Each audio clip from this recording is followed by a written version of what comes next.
इब्रानियन ॾांहुं ख़त इब्रानियन बाब पहिरियों। अॻे ज़माने में ख़ुदा असांजे अबनि ॾाॾनि सां वक़्त बि वक़्तु ऐं मुख़्तलिफ़ तरीक़नि सां नबियुनि जी मार्फत ॻाल्हायो, पर हाणे हिन ज़माने जे आख़िर में ख़ुदा असां सां पंहिंजे फ़र्ज़नि जी मार्फत ॻाल्हायो, जंहिंखे हुन सभिनी शयुनि जो वारिस मुक़ररु कयो ऐं संदसि वसीले काइनात ख़ल्क़ियाई।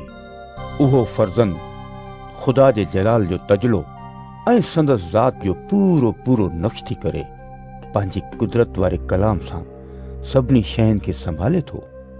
हू गुनाहगारनि खे पाक करण खां पोइ अर्श ते क़ादिर मुतलिक जे साॼे पासे वञी वेठो। अहिड़ीअ तरह हू मलाइकनि खां ओतिरे क़दुरु आला थियो जेतिरे क़दुरु खेसि आला नालो विरसे में मिलियो। छा ख़ुदा कॾहिं मलाइकनि मां कंहिंखे हीअं चयो त तूं मुंहिंजो फ़र्ज़ंद आहीं, अॼु खां पोइ आऊं तुंहिंजो पीउ आहियां? न की ही मलाइकनि बाबति चयो अथई त आऊं हिन जो पीउ थींदुसि ऐं हू मुंहिंजो फ़र्ज़ंद थींदो। वरी जॾहिं ख़ुदा पंहिंजे पहिरीं खे दुनिया में आणे थो तॾहिं चवे थो त ख़ुदा जा सभु मलाइक हिन खे सजदो कनि। मलाइकनि बाबति हू चवे थो त हू पंहिंजे मलाइकनि खे हवाऊं ऐं पंहिंजनि ख़ादमनि खे बाहि जा शोला थो बणाए। पर पंहिंजे फ़र्ज़नि बाबति हू चवे थो त ऐ ख़ुदा, तुंहिंजो तख़्त हमेशा ताईं क़ाइमु रहंदो ऐं तूं इंसाफ़ सां हुकूमत करी थो। तो सचाई सां मोहबत ऐं बुछड़ाई सां दुश्मनी रखी। तंहिं करे ख़ुदा यानी तुंहिंजे ख़ुदा ख़ुशी जे तेल सां मसह करे तोखे चूंडियो ऐं तुंहिंजे संगतियुनि खां तोखे मथाऊं कयो। हुन हीअं बि चयो त ऐ ख़ुदावंद, शुरू में तो ज़मीन खे बणायो ऐं पंहिंजे हथनि सां आसमान खे पैदा कयो। उहे सभु नास थी वेंदा पर तूं ई बाक़ी रहंदे। उहे सभु पोशाक वांगुरु पुराणा थी वेंदा, तूं उन्हनि खे चादर वांगुरु वेढ़े छॾींदे ऐं उहे पोशाक वांगुरु बदिलजी वेंदा, पर तूं हमेशा उहो ई साॻियो आहीं ऐं तुंहिंजा साल कॾहिं बि खुटण जा न आहिनि। छा ख़ुदा मलाइकनि मां कॾहिं बि कंहिंखे चयो त तूं मुंहिंजे साॼे पासे वेह जेसि ताईं आऊं तुंहिंजे दुश्मननि खे तुंहिंजे पेरनि जी संदली न बणायां? छा उहे सभु मलाइक ख़िदमत कंदड़ रूह न आहिनि जेके छोटकारे हासिल करण वारनि जे लाइ मोकिलिया वञनि था? इब्रानियन बाब ॿियो। तंहिं करे जेके ॻाल्हियूं असां ॿुधियूं आहिनि तिन ते असांखे वधीक ध्यानु ॾियणु घुरिजे, इन लाइ त मतां लुढ़ी उन्हनि खां परे निकिरी न वञूं। छा लाइ जो जेको कलाम मलाइकनि जे मार्फत ॿुधायो वियो सो क़ाइमु रहियो, ऐं जंहिं इन कलाम खे न मञियो ऐं इन जी नाफ़रमानी कई तंहिंखे जोगी सज़ा ॾिनी वई। त पोइ जेकॾहिं हेॾे वॾे छोटकारे खां गाफ़िल रहियासीं त कीअं बची सघंदासीं? छा लाइ जो उन छोटकारे जी पधराई पहिरियां ई ख़ुदावंदी कई हुई ऐं जिन माण्हुनि उहा ॿुधी तिन उन्हीअ जी तस्दीक कई। ख़ुदा बि निशानियुनि अजीब कमनि ऐं तरह तरह जे मौजज़नि सां पंहिंजी मर्ज़ीअ मूजिबि पाक रूह जूं नेमतूं विरहाए इन छोटकारे जी शाहिदी ॾींदो रहियो। सो ईंदड़ जहान जंहिंजो असीं ज़िक्र था करियूं तंहिंखे ख़ुदा मलाइकनि जे ताबे न कयो, पर पाक कलाम में कंहिं शाहिदी ॾिनी आहे त इंसान छा आहे जो तूं हुनखे यादि करीं, या इंसान जो औलाद छा आहे जो तूं हुनजो फ़िक्र करीं? तो हुनखे मलाइकनि खां थोरो घटि कयो, तो हुनखे इज़त ऐं अज़मत वारो ताज पारायो, तो सभु शयूं हुनजे पेरनि हेठि करे छॾियूं। ख़ुदा सभु शयूं इंसान जे ताबे कयूं आहिनि ऐं का बि अहिड़ी शइ न छॾी अथसि जा संदसि ताबे न हुजे, पर अञा ताईं असीं सभु शयूं हुन जे ताबे नथा ॾिसूं, मगर असीं ईसा खे ॾिसूं था जंहिंखे मौत सहण करे इज़त ऐं अज़मत वारो ताज पारायो वियो आहे। हुनखे मलाइकनि खां इन करे थोरो घटि कयो वियो हो त जीअं हू ख़ुदा जे फज़ल सां हर इंसान लाइ मौत जो मज़ो चखे, जंहिंजे लाइ ऐं जंहिंजे वसीले सभु शयूं पैदा थियूं आहिनि, तंहिं ख़ुदा लाइ इहो मुनासिब हो त जॾहिं घणनि ॿारनि खे अज़मत में दाख़िल करे, तॾहिं उन्हनि जे छोटकारे जे अॻुवाण खे ॾुखनि जे वसीले कामिल करे, जीअं त पाक करण वारो ऐं पाक थियण वारा ॿई साॻे ई घराणे जा आहिनि। तंहिं करे ईसा उन्हनि खे भाउ भेण करे सॾण खां नथो शर्माए, बल्कि हू चवे थो त आउं पंहिंजे भाइरनि ऐं भेनरुनि में तुंहिंजो नालो पधिरो कंदुसि, जमात में आउं तुंहिंजी साराह जा गीत ॻाईंदुसि। हू वरी चवे थो त आउं हिन ते भरोसो कंदुसि। हू ईअं बि चवे थो त इजो आउं आहियां ऐं इहे ॿार पिणु जेके ख़ुदा मूंखे ॾिना आहिनि। जहिड़ीअ तरह हुन जा उहे ॿार इंसान आहिनि, अहिड़ीअ तरह ईसा बि उन्हनि वांगुरु थियो त जीअं पंहिंजे मौत जे वसीले शैतान खे नास करे, जंहिंखे मौत ते अख्तियार आहे। इन सां गॾु हू उन्हनि सभिनी खे आज़ादु करे जेके मौत जे डप खां सॼी उमिरि ग़ुलामी में गिरफ़्तार हुआ। हक़ीक़त में हू मलाइकनि जी न, पर इब्राहिम जे नस्ल जी मदद थो करे। तंहिं करे इहो ज़रूरी हो त हू हर तरह पंहिंजे भाइरनि ऐं भेनरुनि वांगुरु थिए। इन लाइ त ख़ुदा जी ख़िदमत करण में हू अहिड़ो वॾो सरदार काहन थिए जेको रहमदिल ऐं वफ़ादार हुजे ऐं माण्हुनि जे गुनाहनि जो कफ़ारो अदा करे। छा लाइ जो जॾहिं मथसि आज़माइश पई त हुन पाण ॾुख सठा, तंहिं करे हू उन्हनि जी बि मदद करे सघे थो जेके आज़माइश में पवनि था। इब्रानिन बाब 3। तंहिं करे ए पाक भाइरो ऐं भेनरूं जेके आसमानी कोठ में शरीक आहियो, अवीं उन रसूल ऐं वॾे सरदार काहन ईसा ते गौर करियो जंहिंखे असीं मञूं था। हू पंहिंजे मुक़ररु करण वारे सां अहिड़ो वफ़ादार रहियो जहिड़ो मूसा ख़ुदा जे सॼे घराणे सां वफ़ादार हो। जीअं कंहिं घर जो जोड़ींदड़ उन घर खां वधीक इज़त वारो थिए थो, तीअं ईसा बि मूसा खां वधीक इज़त जे लाइक़ लिखियो वियो। छा लाइ जो हर घर जो को न को जोड़ींदड़ हूंदो आहे, पर जंहिं सभु कुझु बणायो सो ख़ुदा ई आहे। हाणे मूसा ख़ादिम जी हैसियत में ख़ुदा जे सॼे घराणे सां वफ़ादार रहियो। इन ई लाइ त जेके ॻाल्हियूं पोइ बयानु थियणियूं हुयूं तिन जी शाहिदी ॾे, पर मसीह फर्ज़नि जी हैसियत में ख़ुदा जे घर जो मुख़्तियार हूंदे वफ़ादार रहियो। हाणे ख़ुदा जो घराणो असीं आहियूं, बशर्ते के असीं पंहिंजी हिम्मत ऐं उन उम्मीद ते क़ाइमु रहूं जंहिं ते असांखे फ़ख़ुरु आहे। जीअं पाक रूह फरमाए थो त जेकॾहिं अॼु अव्हीं हुन जो आवाज़ ॿुधो त पंहिंजूं दिलियूं सख़्तु न कजो, जीअं चिड़ ॾियारण वारी महल यानी आज़माइश जे ॾींहुं अव्हां ऋण पट में कयो। उते अव्हां जे अबनि ॾाॾनि मुंहिंजी आज़माइश वरिती, मूंखे परखियो ऐं 40 सालनि ताईं मुंहिंजा कम ॾिठाऊं। तंहिं करे इन्हीअ पीढ़ीअ खां आउं नाराज़ थियुसि ऐं चयमि त उन्हनि माण्हुनि जूं दिलियूं हमेशा गुमराह थींदियूं रहनि थियूं। उन्हनि मुंहिंजी वाटुनि खे कीन न सुञातो। तंहिं करे मूं कावड़ में कसम खयो त हू मुंहिंजे आराम में कॾहिं बि दाख़िल न थींदा। ए भाइरो ऐं भेनरूं, ख़बरदार रहिजो मता अव्हां मां कंहिंजी दिलि बुछड़ी ऐं मुनकर थी ज़िंदा ख़ुदा खां फिरी न वञे। पर अवीं जेसीं अॼोको ॾींहुं चवण में अचे थो, तेसीं हर रोज़ हिक ॿिए खे हिमताईंदा रहिजो। इन लाइ त मता अव्हां मां को गुनाह जे फरेब में अची सख़्त दिलि न थी पवे। छा लाइ जो असीं मसीह सां शरीक थिया आहियूं, बशर्त के असीं पंहिंजे शुरू वारे यकीन ते पछाड़ीअ ताईं मज़बूतीअ सां क़ाइमु रहूं। जीअं चयो वियो आहे त जेकॾहिं अॼु अव्हीं हुन जो आवाज़ ॿुधो त पंहिंजूं दिलियूं सख़्तु न कजो, जीअं अव्हां चिड़ ॾियारण वारी महल कयो हो।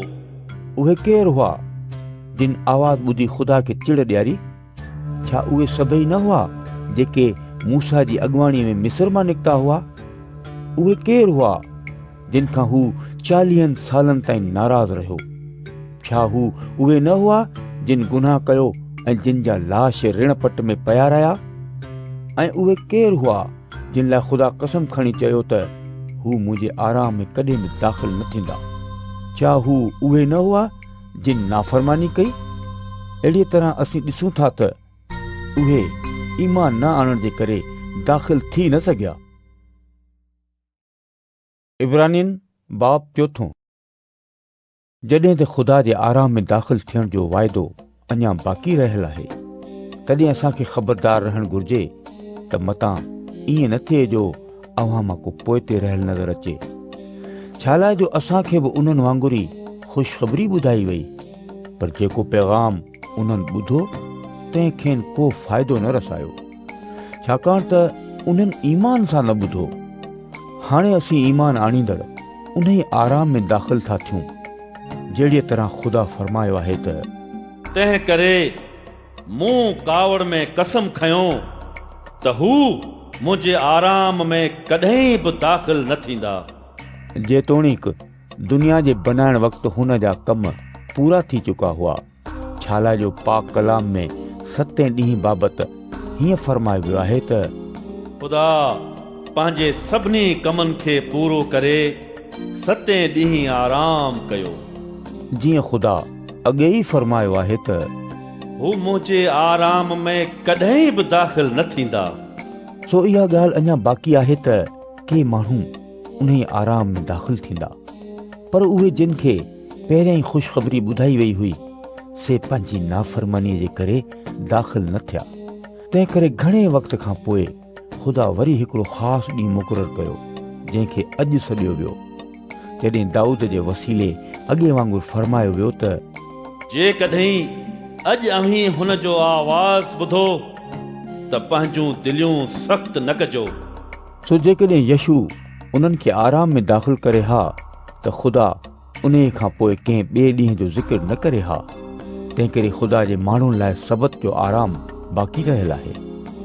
छा लाइ जो जेको ख़ुदा जे आराम में दाख़िल थिए थो सो बि पंहिंजे कमनि खां पोइ ईअं आराम करे थो जीअं ख़ुदा कयो। तंहिं करे अचो त असीं उन आराम में दाख़िल थियण जी पूरी कोशिश करियूं। इन लाइ त मतां ईअं न थिए त को उन्हनि वांगुरु नाफ़रमानीअ जे करे गुमराह थिए। छा लाइ जो ख़ुदा जो कलाम जीअरो ऐं असराइतो आहे। इहो ॿिमुही तलवार खां बि तिखो आहे, अहिड़ो अंदर में चिभियो वञे जो जान खे रूह खां ऐं संदनि खे मिख खां धार पियो छॾे। इहो दिलि जे ख़्यालनि ऐं इरादनि खे जांचे थो। का बि ख़लकियल शइ ख़ुदा खां लिकल कान्हे, बल्कि जंहिंखे असीं हिसाब ॾींदासीं तंहिंजी नज़र में सभु शयूं बिना परदे ऐं खुलियल आहिनि। तंहिं करे जॾहिं त असांजो हिकिड़ो वॾो सरदार काहन आहे, यानी ख़ुदा जो फर्ज़ंद ईसा, जेको आसमाननि मां लंघी वियो आहे, तॾहिं अचो त असीं पंहिंजे इक़रार ते मज़बूतीअ सां क़ाइमु रहूं। छा लाइ जो असांजो सरदार काहन अहिड़ो नाहे जो असांजी कमज़ोरियुनि में असांजो हमदर्द न थी सघे, पर हू अहिड़ो आहे जो हर तरह सां असां वांगुरु आज़मायो वियो आहे, तॾहिं बि बेगुनाह साबित थियो। तंहिं करे अचो त दिलेरीअ सां फज़ुल वारे तख़्त खे हली वेझा थियूं त जीअं असां ते रहम थिए ऐं उहो फज़ुल हासिल करियूं जो ज़रूरत जे वक़्तु असांजी मदद करे। इब्रानियन बाब 5। हक़ीक़त में हर को सरदार काहन जेको माण्हुनि मां थो चूंडिजे, सो माण्हुनि जे ई लाइ ख़ुदा सां तालुक़ रखंदड़ ॻाल्हियुनि वास्ते मुक़ररु थो कजे। इन लाइ त हू नज़र ऐं गुनाहनि लाइ कुर्बानियूं अदा करे। हू जाहिलनि ऐं गुमराह थींदड़नि सां नरमीअ वारी हालत करे थो सघे, छो त हू पाण बि कमज़ोरीअ में मुब्तला आहे। इन करे मथस इहो फर्ज़ आहे त जहिड़ी तरह पंहिंजे गुनाहनि वास्ते कुर्बानी अदा करे थो, तहिड़ीअ तरह माण्हुनि जे गुनाहनि लाइ बि करे। को बि माण्हू पंहिंजो पाण उहा इज़त हथ करे नथो सघे जेसि ताईं ख़ुदा खेसि हारून वांगुरु न चूंडे। साॻीअ तरह मसीह बि पाण खे सरदार काहन थियण जी इज़त पाण न ॾिनी, बल्कि ख़ुदा खेसि चयो त तूं मुंहिंजो फर्ज़ंद आहीं, अॼु खां पोइ आउं तुंहिंजो पीउ आहियां।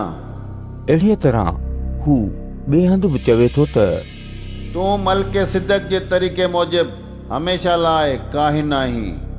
ईसा पंहिंजी जिस्मानी ज़िंदगीअ में ज़ारूं ज़ार रोई ऐं दाहूं करे ख़ुदा खां दुआऊं घुरियूं ऐं मिनथूं कयूं, जेको खेसि मौत खां बचाए थे सघियो। इन्ही अदब वारी ताबेदारीअ जे करे संदसि दुआऊं क़बूल पयूं। जेतोणीक हू फर्ज़ंद हो, तॾहिं बि हुन ॾुख सही करे फर्मा बरदारी सिखी। पोइ कामिल बणिजी हू पंहिंजे सभिनी फर्मा बरदारण लाइ दाइमी छोटकारे जो बानी बणियो। इन सां गॾु ख़ुदा जे तरफ़ां मलके सिदक जे तरीक़े मूजिब सरदार काहन मुक़ररु कयो वियो। इन बारे में असांखे घणो कुझु चवणो आहे, पर अव्हां खे सम्झाइण मुश्किल आहे। छा लाइ जो अव्हीं कननि खां घबरा थी पिया आहियो। हक़ीक़त में वक़्त जे लिहाज़ खां त अव्हां खे उस्ताद थियणु घुरिबो हो, पर अव्हीं अञा ताईं इन ॻाल्हि जा मोहताज आहियो त को माण्हू वरी अव्हां खे ख़ुदा जे कलाम जे इब्तिदाई उसूलनि जी तालीम ॾिए। सो अव्हां खे सख़्त खाधे बदिरां अञा खीर जी घुरिज आहे। हाणे जेको रुगो खीर ते थो पले सो अञा ॿारड़ो आहे, ऐं हुन खे सचाईअ जी तालीम बाबति को आज़मूदो कोन्हे। पर सख़्त खाधो पूरी उमिरि वारनि जे लाइ आहे, जेके आज़मूदे वसीले इन लाइक़ु थी विया आहिनि जो नेकीअ ऐं बदीअ जो फ़र्क़ु सम्झी सघनि। इब्रानिन बाब 6। तंहिं करे अचो त मसीह जे बारे में इब्तिदाई ॻाल्हियुनि खे छॾे कमालियत ॾांहुं वधंदा हलूं, मौत ॾांहुं वठी वेंदड़ कमनि खां तौबा करण ऐं ख़ुदा ते ईमान आणण जो ॿीहर बुनियादी न विझूं, न कि बपतिस्माउनि ऐं हथनि रखण, मौलनि जे वरी जीअरे थियण ऐं दाइमी अदालत जी तालीम जो बुनियाद ॿीहर विझूं। जेकॾहिं ख़ुदा घुरियो त ईअं ई कंदासीं। सो उन्हनि जे हाल ते गौर करियो जेके हिकु ई दफ़े रोशन दिल थिया आहिनि, जिन आसमान वारी बख़्शिश जो सवादु चखियो आहे ऐं जेके पाक रूह जी बरकत में शरीक थिया आहिनि, ऐं जिन ख़ुदा जे चङे कलाम ऐं ईंदड़ जहान जी ताक़तुनि जो तजुर्बो हासिल कयो आहे। पोइ जेकॾहिं उहे गुमराह थी वञनि त ॿीहर उन्हनि जो तौबा करणु नामुमकिन आहे। छा लाइ जो अहिड़ीअ तरह उहे ख़ुदा जे फर्ज़ंद खे नए सिर सलीब ते चाढ़े ज़ाहिर ज़हूर हुन खे बेइज़त था कनि। मिसाल तौरु, जेका ज़मीन पाण ते हर हर पवंदड़ मींहं जो पाणी थी पीए ऐं पंहिंजे पोखीदड़ लाइ कमाइतो फ़सुल थी उपाए, तंहिं ते ख़ुदा जी बरकत थी नाज़िल थिए। पर जेका ज़मीन कंडा ऐं कांडेरा थी उपाए, सा कंहिं कम जी नाहे ऐं लानत पवण खे वेझो थी थिए, आख़िरकार उहा साड़ी वञे थी। पर ए अज़ीज़ो, जेतोणीक असीं इहे ॻाल्हियूं करियूं था, तॾहिं बि तव्हां जे बारे में बहितरीन ऐं छोटकारे सां लाॻू थींदड़ ॻाल्हियुनि जो यकीन था रखूं। छा लाइ जो ख़ुदा बेइंसाफ़ नाहे। हू अव्हां जी महिनत ऐं उन मोहबत खे न विसारींदो जेका अव्हां संदसि नाले ते अहिड़ीअ तरह ॾेखारी जो ईमान वारनि जी ख़िदमत कई अथव ऐं अञा ताईं कंदा था रहो। असांजी ख़्वाहिश आहे त अव्हां मां हर को पंहिंजी उम्मीद खे यकीनी बनाइण लाइ पछाड़ीअ ताईं साॻीअ तरह कोशिश कंदो रहे। असीं चाहियूं था त अव्हीं सुस्त न थियो, पर उन्हनि जा पैरवी कंदड़ थियो जेके ईमान ऐं सब्र जे करे ख़ुदा जे कयल वाइदनि जा वारिस था थियनि। ख़ुदा जॾहिं इब्राहिम सां वाइदो कयो तॾहिं हुन पंहिंजो ई कसम खयो, छा लाइ जो खांसि वॾो को बि न हो। ख़ुदा फरमायो त यकीनन आउं तोखे बरकतूं ॾींदो रहंदुसि ऐं तुंहिंजो औलाद घणो वधाईंदुसि। अहिड़ीअ तरह इब्राहिम सब्र करे उहा वाइदे कयल बरकत हासिल कई। माण्हू पाण खां कंहिं वॾे जो ई कसम खणंदा आहिनि ऐं संदन हर ॻाल्हि ऐं हर तकरार जी आख़िरी साबिती कसम ई हूंदो आहे। तंहिं करे ख़ुदा उन्हनि खे जेके कयल वाइदे जी बरकत हासिल कंदा उहो वधीक सफ़ाईअ सां ॾेखारणु घुरियो त संदसि इरादे में का बि फेर घेर कान थींदी।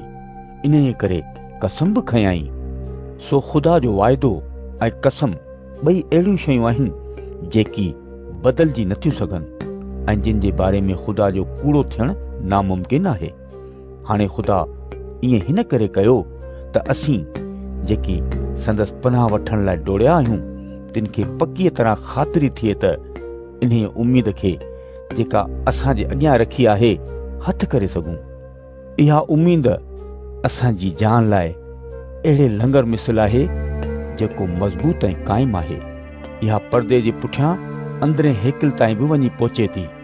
उते ईसा मल्के सिदक जे तरीक़े मूजिबि हमेशा जे लाइ सरदार कहान थी असांजे ख़ातिर असांजे पेशवा जी हैसियत में दाख़िल थियो आहे। इब्रानियुनि बाब 7। मल्के सिदक शालीम जो बादशाह ऐं ख़ुदा ताला जो काहन हो। जॾहिं इब्राहिम बादशाहनि खे शिकस्त ॾेई मोटियो पियो आयो त मल्के सिदक साणस गॾियो ऐं खेसि दुआऊं ॾिनई। इब्राहिम हुन खे सभिनी शयुनि जो 10 हिसो विरहाए ॾिनो। हू पंहिंजे नाले जी माना मूजिबि पहिरियों सचाईअ जो बादशाह आहे। तंहिंखां पोइ शालीम जो बादशाह बि आहे, यानी सलामतीअ जो बादशाह। हू बिना पीउ, बिना माउ ऐं बिना शुजरे जे आहे। न संदसि उमिरि जी शुरूआति आहे न कि ज़िंदगी जी पुॼाणी, बल्कि हू ख़ुदा जे फर्ज़नि जहिड़ो कयो वियो त जीअं हमेशा लाइ काहन रहंदो अचे। सो गौर करे ॾिसो त उहो शख़्स केॾो न अज़ीम हो जो क़ौम जे बुज़ुर्ग इब्राहिम गनीमत जे माल मां खेसि 10 हिसो ॾिनो। लावीअ जे औलाद मां जिन खे काहन जो उहिदो थो मिले तिन खे हुकुम आहे त शरीयत मूजिबि पंहिंजी क़ौम बनी इसराइल खां 10 हिसो उगाड़ीनि, जेतोणीकि उहे बि इब्राहिम जे नसुल मां ई आहिनि। पर मल्के सिदक जीअं त लावीअ जे नसुल मां न हो, तंहिं हूंदे बि इब्राहिम खां 10 हिसो वरिताई ऐं जंहिंसां वाइदा कया विया हुआ तंहिंखे दुआऊं ॾिनाई। इन में को बि शक कोन्हे त दुआऊं ॾियण वारो दुआऊं वठण वारे खां मथां आहे। किथे त 10 हिसो फ़ानी इंसान था वठनि, पर हिते उहो शख़्स थो वठे जंहिंजे बारे में शाहिदी ॾिनी वञे थी त हू जीअरो आहे। तंहिं करे असीं चई सघूं था त लावी जेको 10 हिसो उगाड़े थो तंहिं बि इब्राहिम जे वसीले 10 हिसो ॾिनो।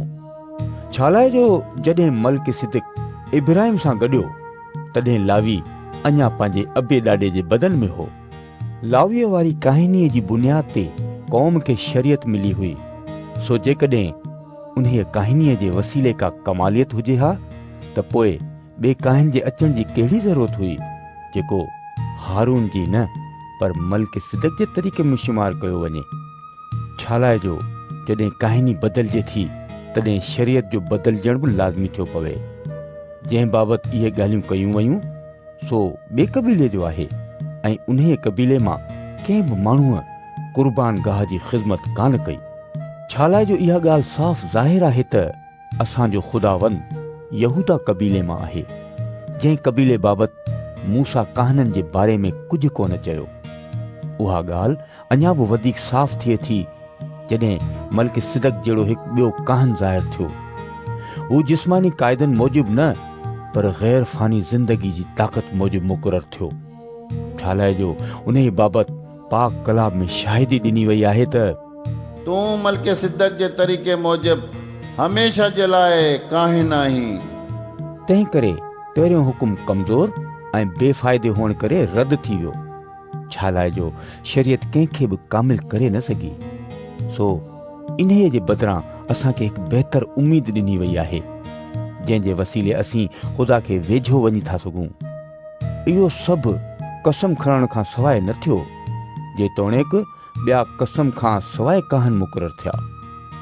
पर ईसा कसम साण काहन मुक़ररु थियो जॾहिं ख़ुदा खेसि चयो त ख़ुदावंद कसम खयो आहे जंहिंखां हू कॾहिं की न फिरंदो त तूं हमेशा जे लाइ काहिन आहीं।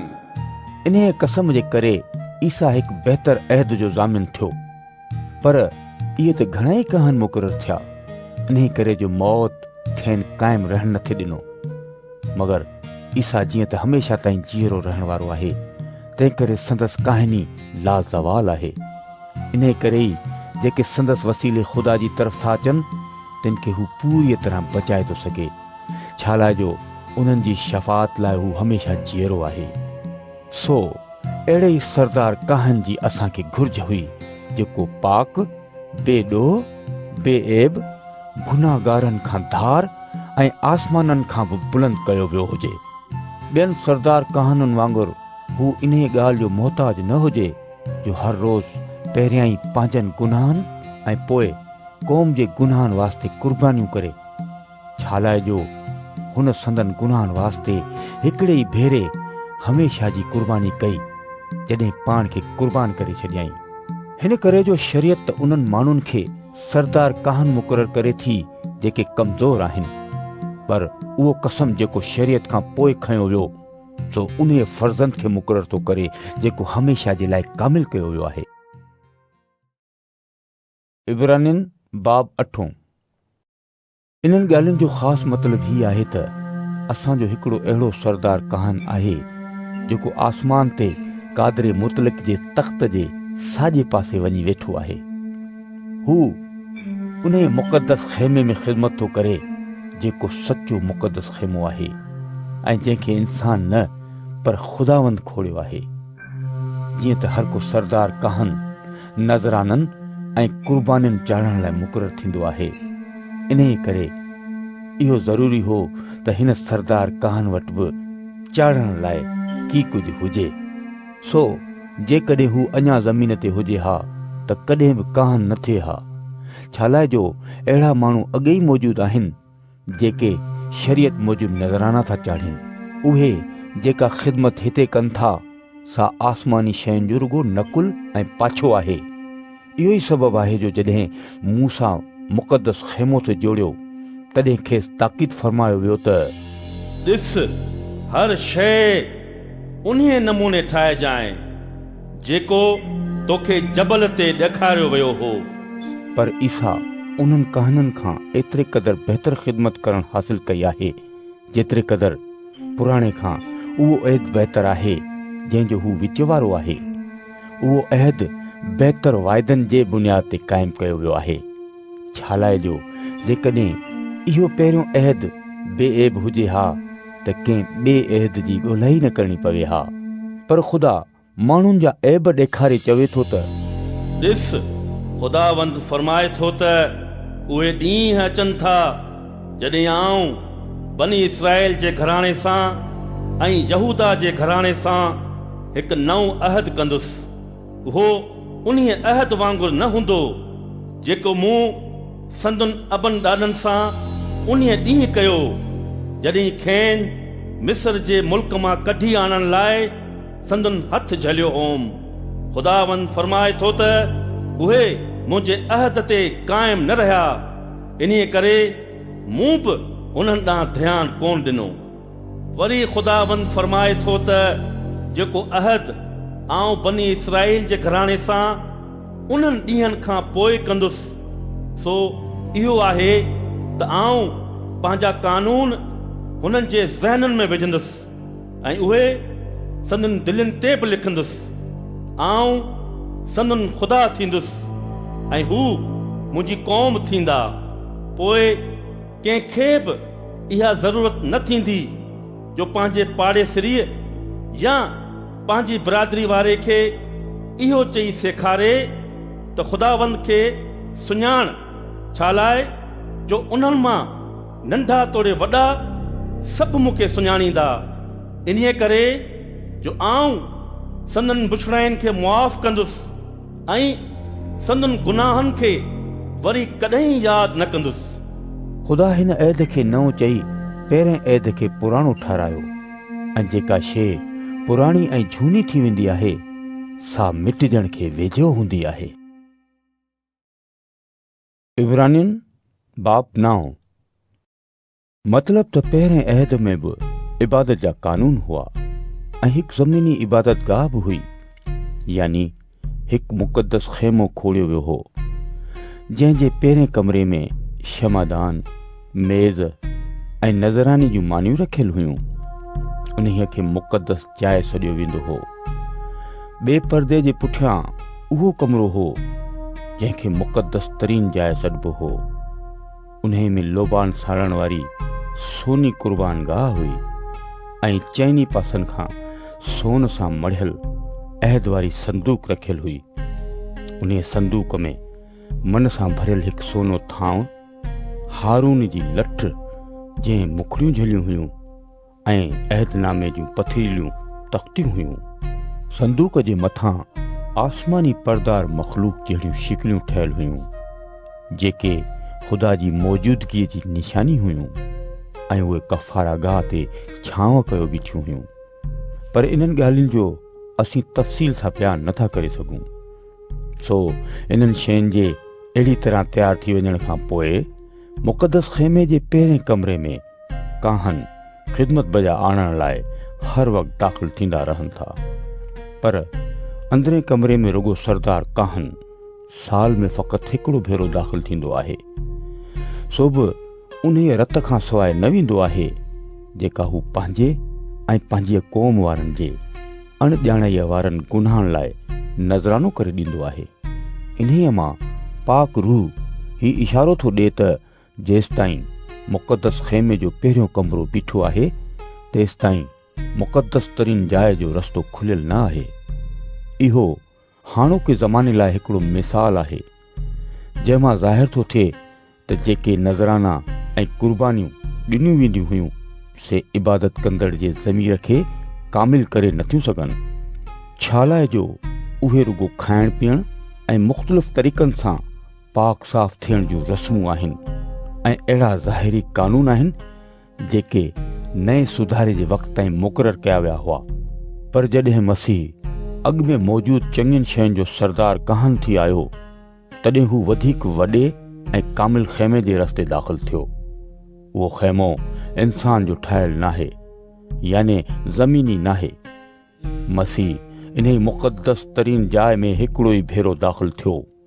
हुन बकरियुनि ऐं गाबनि जे रत जे वसीले न बल्कि ख़ुदि पंहिंजे रत जे वसीले दाख़िल थी असांजे लाइ हमेशा जो छुटकारो हासिल कयो। छालाए जो जेकॾहिं बकरियुनि ऐं ॾांदनि जो रत ऐं वोड़े जी रख नापाकनि ते छटकारण सां खेनि जिस्मानी तौरु पाक करे सघिजे थो त पोइ मसीह जो रत उनखां केतिरो न वधीक पाक कंदो, जंहिं अबदी रूह जे वसीले पाण खे ख़ुदा जे अॻियां बेऐब कुर्बानीअ तौरु ॾेई छॾियो।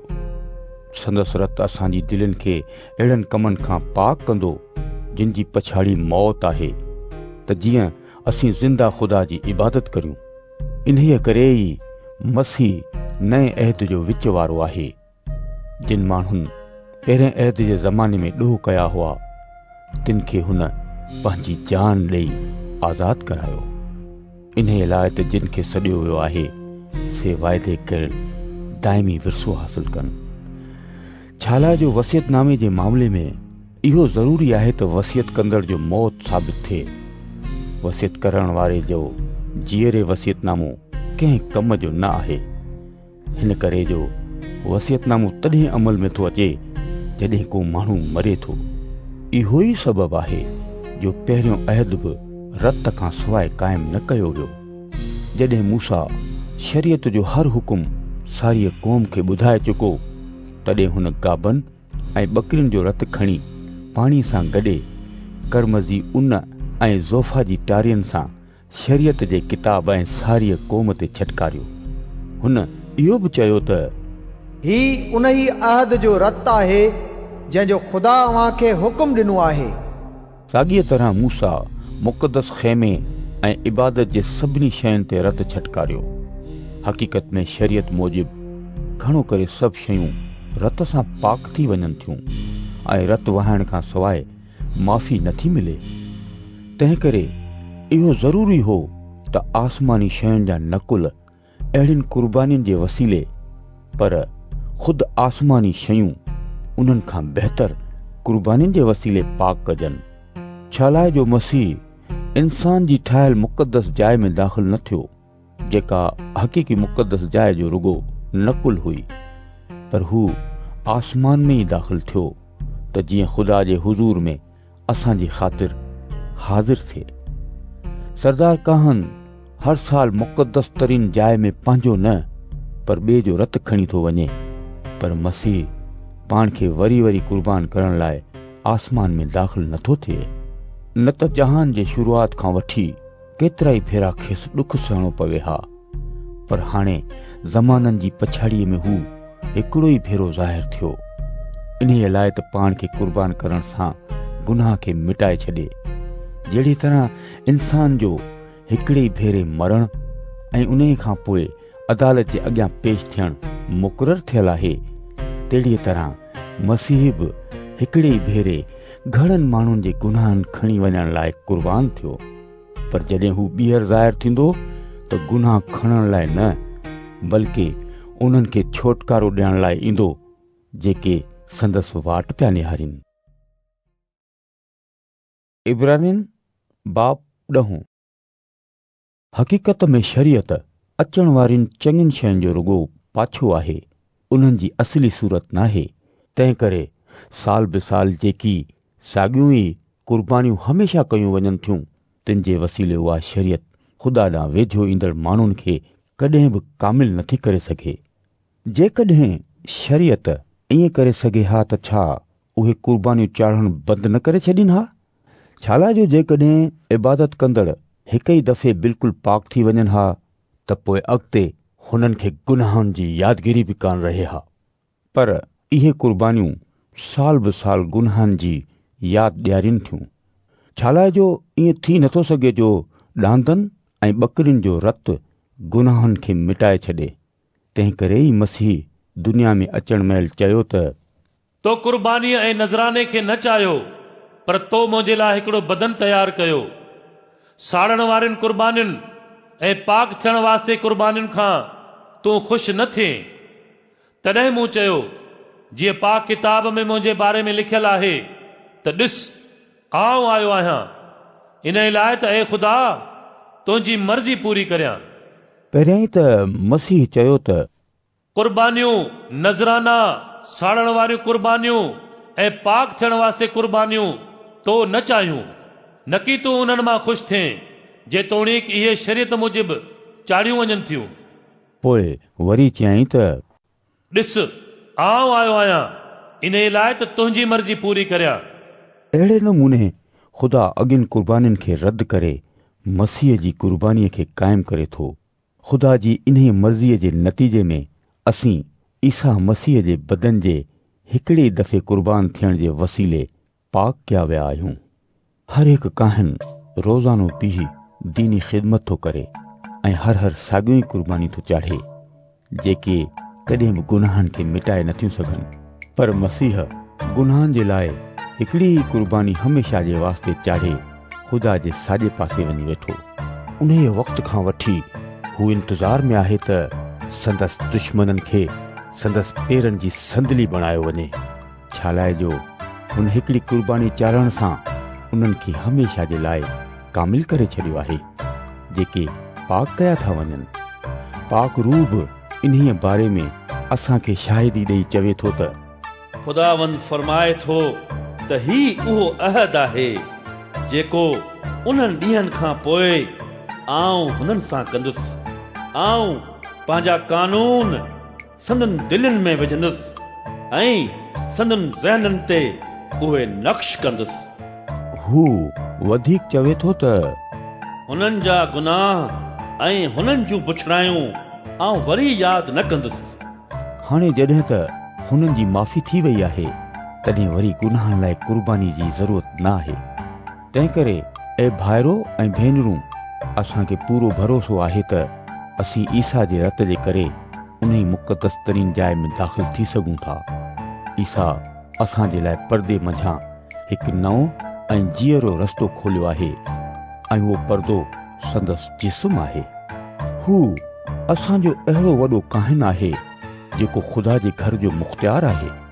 हाणे जीअं त असांजो ज़मीर गुनाहनि खां पाक थियल आहे ऐं असांजो जिस्म साफ़ पाणीअ सां धोतल आहे, तंहिं करे अचो त सच्चीअ दिलि सां ऐं पूरे यकीन सां ख़ुदा खे वेझा थियूं।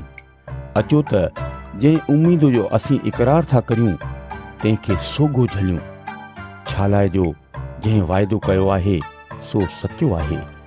अचो त असीं मोहबत ऐं चङनि कमनि जो शौक़ु ॾियारण लाइ हिक ॿिए जो ख़्यालु रखूं। असीं पाण में गॾु थियण छॾे न ॾियूं जीअं किन माण्हुनि जी आदत आहे, बल्कि अचो त हिक ॿिए खे हिमताईंदा रहूं। जीअं जीअं अहीं ख़ुदावंद जो ॾींहुं वेझो ईंदो था ॾिसो, तीअं तीअं अहिड़ियूं ॻाल्हियूं वधीक कंदा रहो। पर जेकॾहिं असीं सच जी सुञाणप हासिल करण खां पोइ बि ॼाणी बुझी गुनाह करियूं त गुनाहनि लाइ का बि कुर्बानी अॻिते बाक़ी न रहंदी, पर अदालत जे ॾींहं जो ऐं उन कहर वारी बाहि जो ख़ौफ़ ऐं इंतज़ार बाक़ी आहे, जेका ख़ुदा जे दुश्मननि खे खाई खपाए छॾींदी।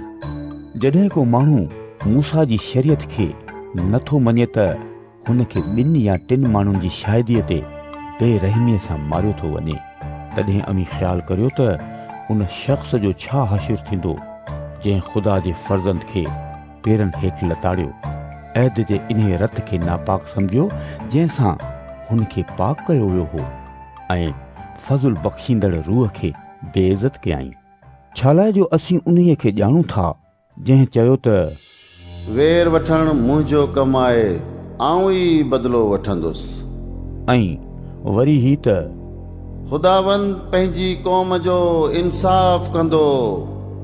ज़िंदा ख़ुदा जे हथनि में अचणु हिकु वॾी ख़ौफ़नाक ॻाल्हि आहे, पर उन्हनि अॻूणनि ॾींहंनि खे यादि करियो जॾहिं रोशनी हासिल करण खां पोइ अव्हां ॾाढा ॾुख सठा, पोइ बि साबित क़दम रहिया।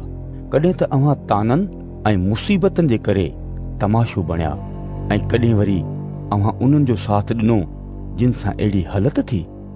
जेके क़ैद में हुआ तिन सां अव्हां हमदर्दी कई, ऐं पंहिंजे माल मिल्कियत जो लुटिजी वञण बि ख़ुशीअ सां क़बूल कयो। छा लाइ जो अव्हां खे ख़बर हुई त अव्हां वटि बहितर ऐं पाइदार मिल्कियत मौजूदु आहे। तंहिं करे अव्हीं पंहिंजी हिमत न हारियो। छा लाइ जो उन्ही जो वॾो अजुर आहे। अव्हां खे सब्र करणु घुर्जे, उन्हीअ लाइ त ख़ुदा जी मर्ज़ी पूरी करे उहो कुझु हासिल करियो जंहिंजो हुन वाइदो कयो आहे। जीअं लिखियलु आहे त तमामु थोरी मुदत बाक़ी आहे जो अचण वारो ईंदो ऐं देर न कंदो। मुंहिंजो सचार बानू ईमान जे करे जीअरो रहंदो, पर जेकॾहिं को पोइ ते हटंदो त आऊं हुन खां ख़ुशि न थींदुसि। मगर असीं उन्हनि मां न आहियूं जेके पोइ ते हटी नास था थियनि, बल्कि उन्हनि मां आहियूं जेके ईमान आणे पाण खे बचाइनि था। इब्रानियन बाब 11। ईमान मां मुराद आहे उन्हनि शयुनि जे मिलण जी ख़ातिरी जिन जी उमीद कई अथऊं, ऐं उन्हनि शयुनि ते यकीन जेके न ॾिठियूं अथऊं।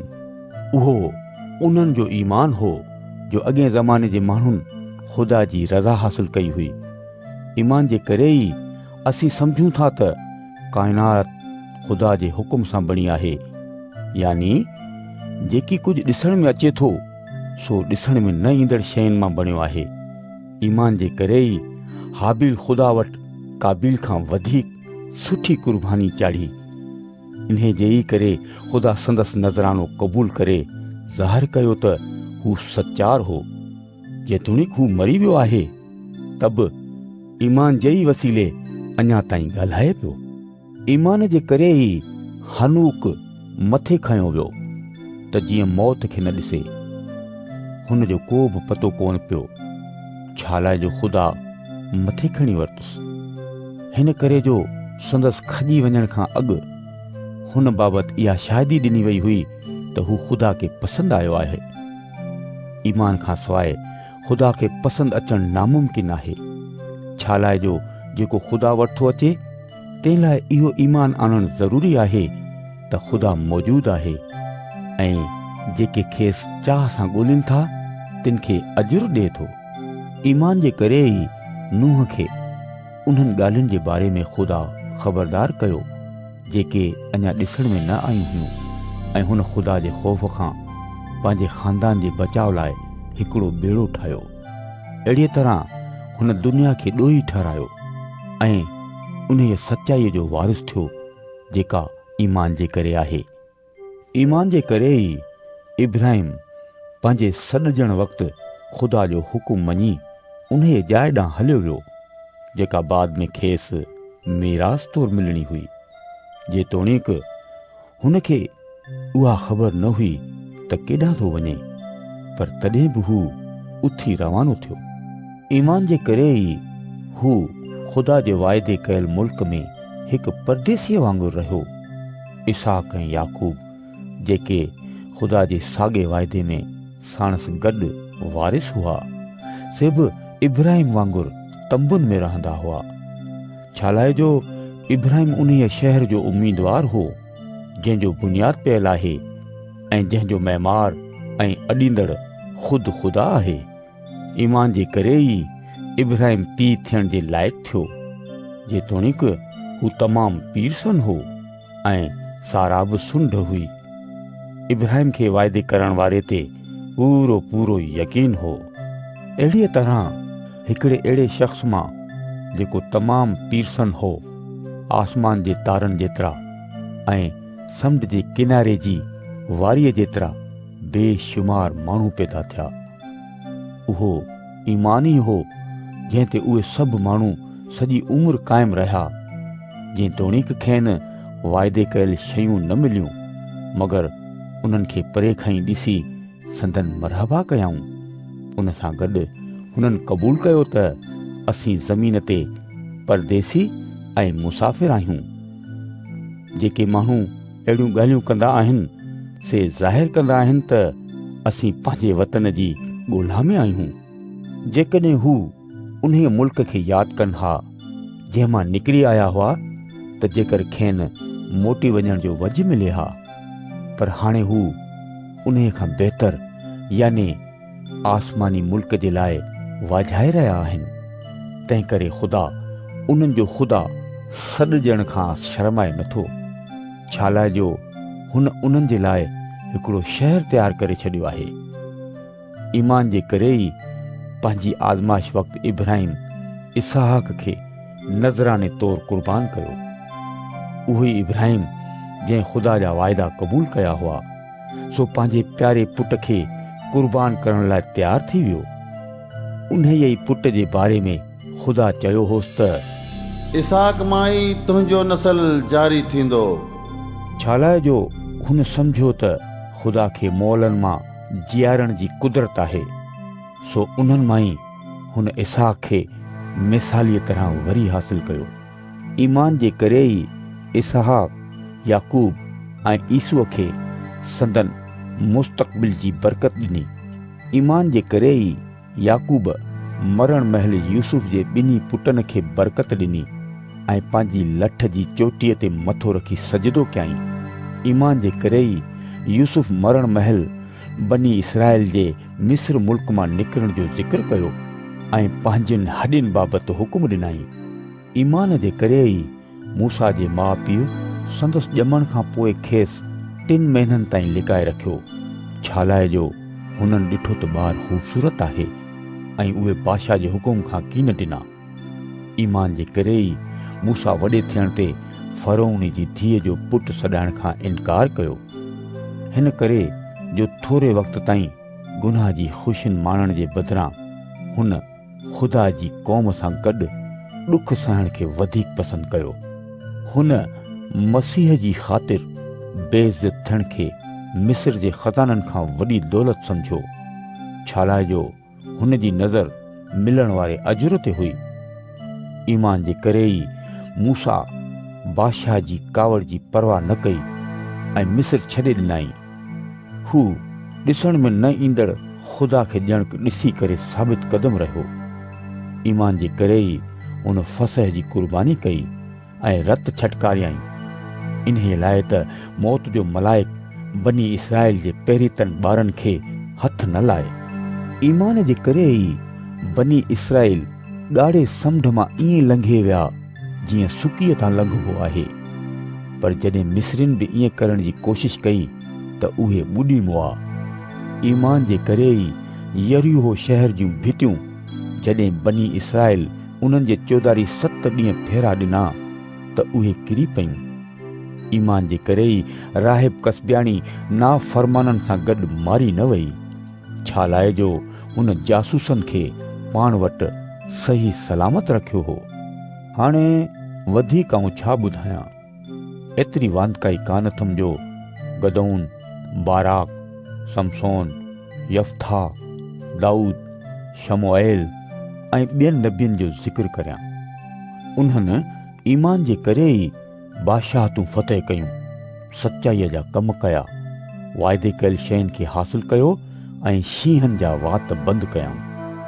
हुननि सख़्तु बाहि खे उझायो ऐं तलवार जी धार खां बि बची निकिता। उहे कमज़ोरीअ मां ज़ोरावर थिया, जंग में बहादुर थिया ऐं धारियुनि फ़ौजुनि खे भॼाए कढियाऊं। औरतुनि खे संदन मरी वियल वरी जीअरा थी मिलिया ऐं ॿिया अज़ाब सहंदे सहंदे मरी विया, पर आज़ादी क़बूल न कयाऊं।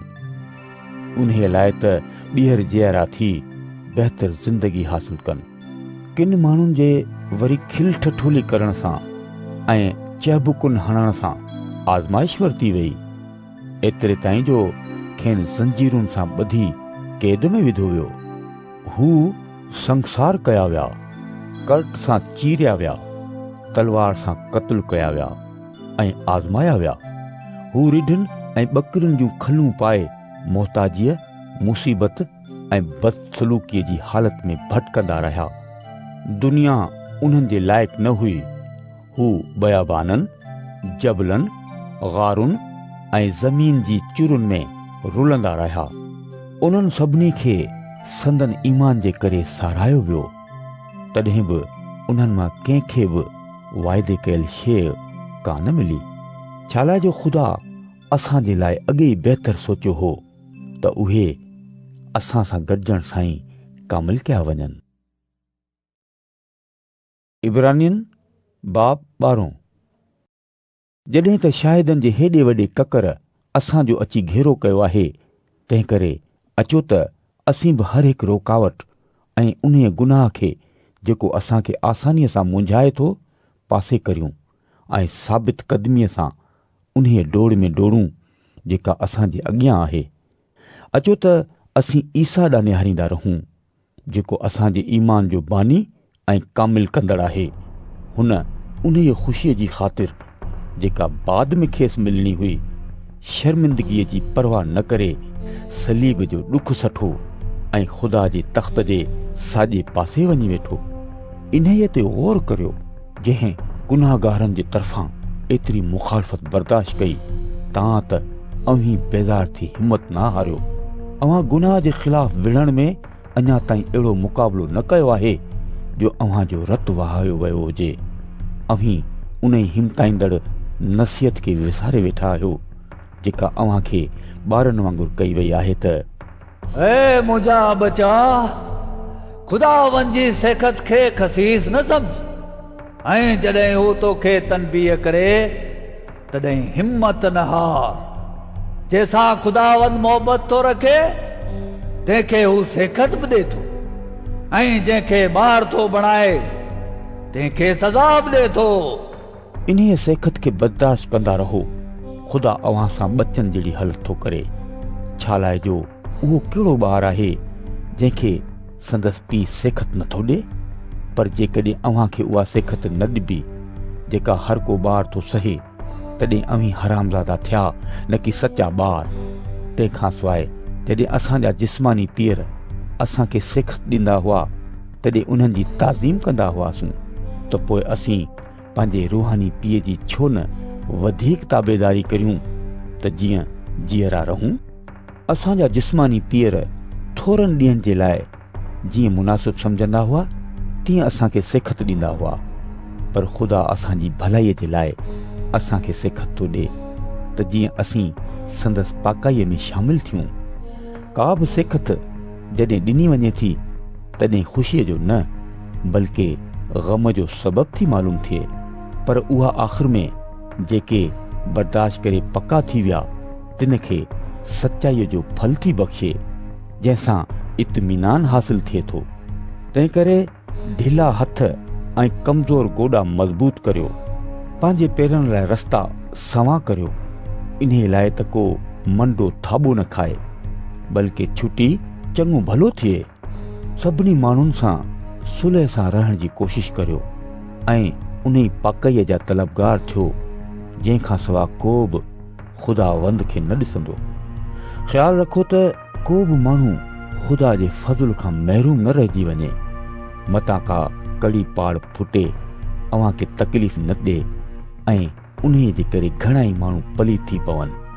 ख़्यालु रखो त मतां को ज़नाकार या ईसूअ वांगुरु बेदी न थिए जंहिं हिकिड़े वक़्त जे खाधे जे एवज़ पंहिंजे पहिरीं ते थियण जो हक़ विकिणी छॾियो। अव्हीं ॼाणो था त इन्हीअ खां पोइ जॾहिं हुन बरकत जो वारिस थियण ते घुरियो त खेसि रद्द कयो वियो। हुन खे तौबा करण जो मौक़ो बि न मिलियो, जेतोणीकि हुन ॻोल्हा ॻाड़ींदे उन्हीअ बरकत खे हथु करण जी तमामु घणी ॻोल्हा कई। छालाए जो अव्हीं सीना जबल वटि न आया आहियो जंहिंखे छुई थो सघिजे। उहो जबल बाहि सां पई ॿरियो ऐं मथसि काराण, ऊंधाई ऐं तूफ़ान हो। उन्हीअ ते तूतारे जो शोर ऐं कलाम ॿुधाईंदड़ जो अहिड़ो आवाज़ हो जंहिंजे ॿुधण वारनि अर्ज़ु कयो त खेनि वधीक कलाम न ॿुधायो वञे। छालाए जो हू उहो हुकुम बर्दाश्त करे न सघिया जंहिंमें खेनि चयो वियो हो त जेकॾहिं को जानवर बि हिन जबल खे छुए त खेसि संसार कयो वञे। उहो नज़ारो अहिड़ो त ख़ौफ़नाक हो जो मूसा चयो त आऊं ॾाढो डिॼां थो ऐं ॾकां थो। पर अव्हीं सेऊन जबल ते ज़िंदा ख़ुदा जे शहर याने आसमानी यरूशलेम वटि आया आहियो ऐं मलाइकनि जे बेशुमार लश्कर वटि। अव्हीं पहिरीतनि जी जमायत याने कलीसिया में आया आहियो जिन जा नाला आसमान में लिखियल आहिनि। अव्हीं सभिनी जे मुनसिफ़ ख़ुदा वटि ऐं कामिल कयल सचारनि जे रूहनि वटि आया आहियो। अव्हीं नए अहद जे विच वारे ईसा वटि ऐं उन ई छुटकारियल रत वटि आया आहियो जेको हाबील जे रत खां बहितर ॻाल्हियूं थो करे। ख़बरदार, उन ॻाल्हाइण वारे जो इनकार न कजो। छालाए जो जिन माण्हुनि ज़मीन ते हिदायत करण वारे जो इनकार कयो त उहे बची न सघिया, त पोइ असीं कीअं बची सघंदासीं जेकॾहिं उन खां मुंहुं मोड़ींदासीं जेको आसमान मां हिदायत थो करे। संदसि आवाज़ उन वक़्तु ज़मीन खे लोॾे छॾियो हो, पर हाणे हुन इहो वाइदो कयो आहे त हिकिड़ो दफ़ो अञा बि न रुगो ज़मीन खे बल्कि आसमान खे बि लोॾे छॾींदुसि। सो इहे लफ़्ज़ त हिकिड़ो दफ़ो अञा बि इहो ज़ाहिर था कनि त जेकी शयूं लोॾी वञनि थियूं से ख़लकियल शयुनि वांगुरु गुम थी वेंदियूं। इन्हे लाइ त जेकी शयूं नथियूं लुॾनि से क़ाइमु रहनि। तंहिं करे अचो त अहिड़ी बादशाहत हासिल करियूं जेका लुॾी वञण वारी नाहे। असीं शुक्रगुज़ार थियूं ऐं अहिड़े अदब ऐं ख़ौफ़ सां इबादत करियूं जो उहा ख़ुदा खे पसंदि अचे। छालाए जो असांजो ख़ुदा साड़े रख करण वारी बाहि आहे। इब्रानियन बाब 13। हिक ॿिए खे हिक कुटुंब जा सम्झी मोहबत कंदा रहो। मुसाफ़िरनि जी महिमान नवाज़ी करण खां गाफ़िल न रहो। छालाए जो ईअं करण सां किन माण्हुनि बेख़बरीअ में मलाइकनि जी महिमानदारी कई आहे।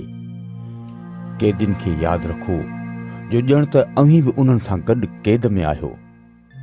जिन सां बदसलूकी कई वञे थी तिन खे बि यादि करियो जो ॼण त अव्हीं बि उन्हनि सां गॾु ॾुख सहो था। सभिनी माण्हुनि जी नज़र में शादी इज़त जी ॻाल्हि हुअणु खपे ऐं ज़ाल मुड़ुस खे हिक ॿिए सां वफ़ादार हुअणु घुरिजे। छालाए जो ख़ुदा ज़नाकारनि ऐं हरामकारनि खे सज़ा ॾींदो। पैसे सां प्यार न रखो। जेकी अव्हां वटि आहे तंहिं ते राज़ी रहो।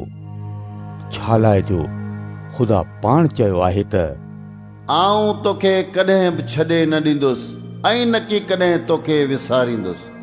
तंहिं करे असीं पूरे यकीन सां चई था सघूं त ख़ुदावंद मुंहिंजो मददगार आहे, आऊं की न डिॼंदुसि। इंसान मूंखे छा थो करे सघे। अव्हीं पंहिंजे अॻुवाणनि खे यादि करियो जिन अव्हां खे ख़ुदा जो कलाम ॿुधायो। उन्हनि जी ज़िंदगी गुज़ारण ऐं संदन मौत ते गौर करे उन्हनि जहिड़ो ईमान धारियो ईसा मसीह काल तोड़े अॼु बल्कि हमेशा ताईं साॻियो ई आहे।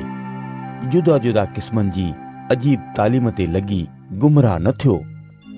छा लाइ जो अव्हां जे लाइ इहो चङो आहे त दिलनि खे फज़ुल जे वसीले पुख़्तो रखो, न कि उन्हनि रस्मी खाधनि जे वसीले जिन मां उन्हनि जे खाइण वारनि खे को बि फ़ाइदो हासिल कोन थियो। असांजी त हिकिड़ी अहिड़ी क़ुर्बान गाह आहे जंहिंमां पहिरीं अहद जे काहननि खे खाइण जो को बि हक़ कोन्हे। छा लाइ जो जिन जानवरनि जो रतु सरदार काहिन गुनाहनि जे कफ़ारे जे लाइ मुक़द्दस तरीन जाइ में खणी थो वञे, तिन जा बदन ख़ीमे गाह जे ॿाहिरां साड़िया था वञनि।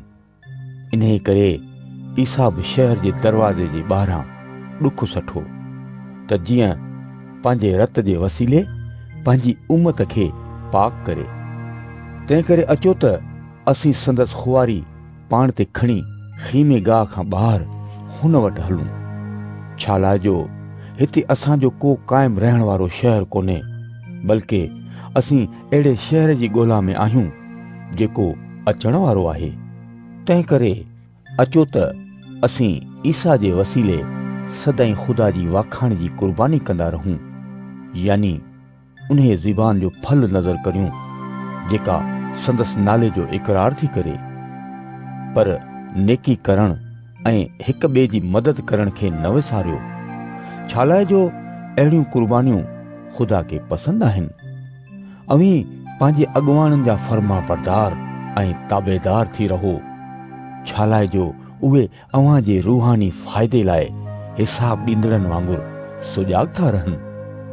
संदन फर्मा बरदारी करियो त जीअं हू उहो कमु ख़ुशीअ सां कनि ऐं न रंज सां, न त अव्हां खे को बि फ़ाइदो कोन थींदो। असांजे लाइ दुआ घुरंदा रहो। छा लाइ जो असांखे पक आहे त असांजी नियत साफ़ आहे ऐं असीं हर तरह ईमानदारीअ सां ज़िंदगी गुज़ारण था चाहियूं। ऐं अव्हां खे ख़ासि तौरु हिन करे मिनत थो करियां त अवीं दुआ करियो त जीअं आऊं जल्द अव्हां वटि वरी अची सघां। इत्मीनान ॾींदड़ ख़ुदा दाइमी अहद जे रत जे वसीले असांजे ख़ुदावंद ईसा खे रिढिन जो वॾो धनार करे मौलनि मां वरी जीआरे उथारियो। शल उहो ई ख़ुदा हर चङे कम में पंहिंजी मर्ज़ी पूरी करण लाइ अव्हां खे कामिल करे। शल हू असां में ईसा मसीह जे वसीले उहो कुझु पैदा करे जेको खेसि पसंदि आहे। संदसि वाखाण हमेशा हमेशा ताईं क़ाइमु रहे। आमीन। ऐं भाइरो ऐं भेनरूं, आऊं अव्हां खे गुज़ारिश थो करियां त हिन नसीहत जी ॻाल्हि खे बर्दाश्त करियो। छा लाइ जो मूं अव्हां ॾांहुं मुख़्तसिर तौरु लिखियो आहे। आऊं अव्हां खे ॿुधाइण थो चाहियां त असांजो भाउ तिमोथियुस आज़ादु कयो वियो आहे। जेकॾहिं हू जल्द आयो त साणसि गॾु आऊं बि अव्हां सां अची मिलंदुसि। पंहिंजे सभिनी अॻुवाणनि ऐं सभिनी ईमान वारनि खे सलाम ॾिजो। इटलीअ वारा बि अव्हां खे सलाम था चवनि। शल अव्हां सभिनी ते फज़ुल हुजे। आमीन।